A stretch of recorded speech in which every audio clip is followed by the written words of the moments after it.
प्रतिबिंब। हम आज जो टॉपिक का चर्चा करने जा रहे हैं वह आपका होगा प्रतिबिंब।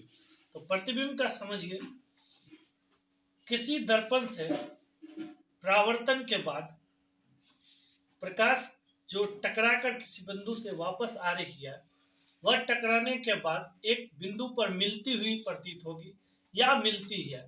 ठीक है, तो फिर से सुनिए डिफिनीशन प्रतिबिंब का। प्रतिबिंब किसी दर्पण से टकराने के बाद जो वापस किसी बिंदु पर मिलती है प्रकाश की किरण या मिलती हुई प्रतीत होती है, उसे प्रतिबिंब का नाम दिया गया, जिसको इंग्लिश में इमेज बोलते हैं। ठीक है, तो प्रतिबिंब जो है वह आपका दो प्रकार का होगा। प्रतिबिंब आपका दो प्रकार का होगा। एक होगा क्या, वास्तविक प्रतिबिंब,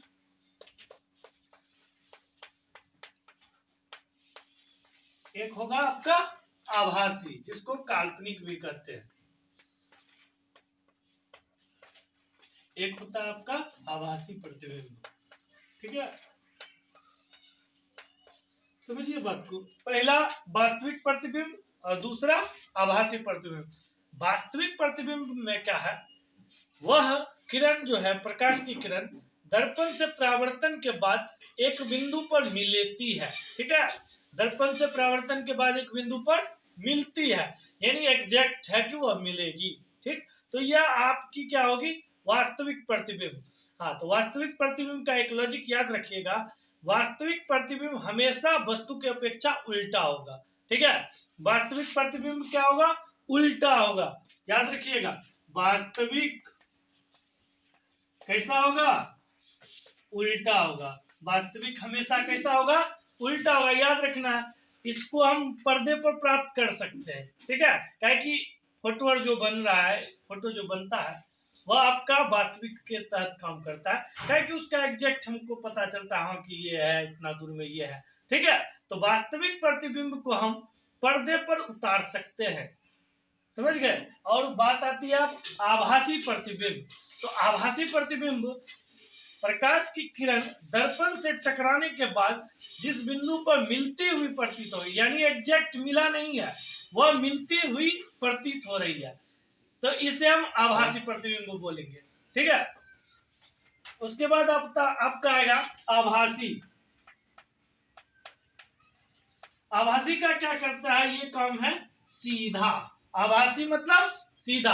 आभासी का जो प्रतिबिंब है वह सीधा प्राप्त होता है, और इसको हम पर्दे पर प्राप्त नहीं कर सकते। क्या है कि प्रतिबिंब पता ही नहीं चल रहा है कि रेखा जो कटेगा वह मिल ही नहीं रहा है, मिलता हुआ प्रतीत है, धुंधला दिखाई देगा।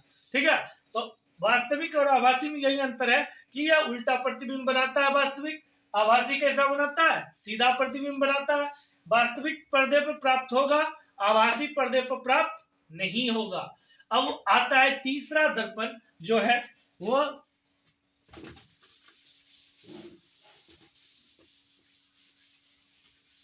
तीसरा जो होगा वह है समतल दर्पण। समतल दर्पण द्वारा बना प्रतिबिंब, समतल दर्पण द्वारा बना प्रतिबिंब। समतल दर्पण द्वारा प्रतिबिंब मतलब क्या, इसके द्वारा बना प्रतिबिंब की विशेषता इस प्रकार होती है कि प्रतिबिंब जितने दूरी पर है वस्तु का भी दूरी उतना ही होगा। तो पहला लिखेंगे हम लोग क्या, वस्तु दूरी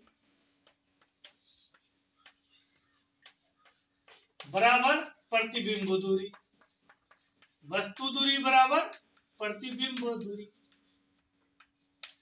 दूसरा जो आपका आएगा वो होता है कि वस्तु जितना बड़ा होगा प्रतिबिंब उतना ही बड़ा होगा। ठीक है, यानी वस्तु का आकार जो होगा प्रतिबिंब के आकार के बराबर होगा। वस्तु का आकार जो है वह प्रतिबिंब के आकार के बराबर होगा, प्रतिबिंब का आकार।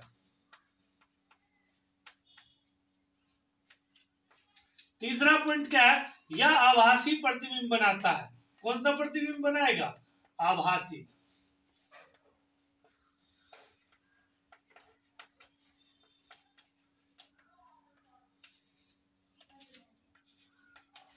आभासी प्रतिबिंब। चौथा पॉइंट क्या है, यह सीधा प्रतिबिंब है। आभासी है तो कैसा है, सीधा है, या आभासी है तो सीधा है। ठीक है, बाय। हम नेक्स्ट क्लास में आपको उत्तल दर्पण, अवतल दर्पण के बारे में बताएंगे। आज के लिए बस इतना ही। ठीक है, बाय।